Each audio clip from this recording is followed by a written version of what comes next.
রাফি ছিল একদম সাধারণ একজন তরুণ। ছোটবেলা থেকেই তার ইচ্ছা ছিল নতুন কিছু করার, কিন্তু কি করবে সেটাই বুঝে উঠতে পারত না। চাকরির জন্য এক অফিস থেকে আরেক অফিসে ঘোরাঘুরি করলেও কোথাও যেন সে মানিয়ে নিতে পারছিল না। তবে একদিন খুব সাধারণ একটা মুহূর্ত তার জীবনের মোড় ঘুরিয়ে দিল। এক বিকেলে রাফি তার প্রিয় কফি শপে বসে ভাবছিল কিভাবে জীবনটা পরিবর্তন করা যায়।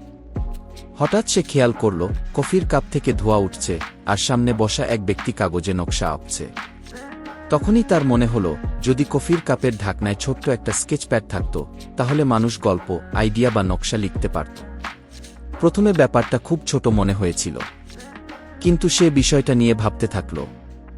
পরদিনই রাফি কিছু কাগজ কেটে কফির ঢাকনায় লাগিয়ে দেখল কেমন হয়। বন্ধুরা বিষয়টা দেখে অবাক হল, তারা বলল, দারুণ তো, এটা আসলেই কাজে লাগতে পারে। এই সামান্য আইডিয়া নিয়ে রাফি ছোট্ট একটা সোশ্যাল মিডিয়া পোস্ট করল।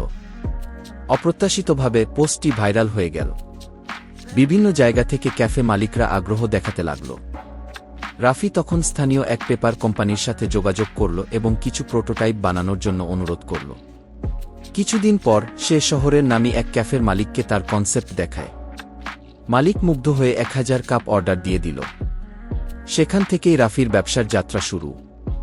ধীরে ধীরে বিভিন্ন শহর থেকে ক্যাফেগুলো তার কনসেপ্ট কিনতে শুরু করল এবং সে তার নিজের স্টার্টআপ প্রতিষ্ঠা করল, যার নাম স্কেচ কাপ।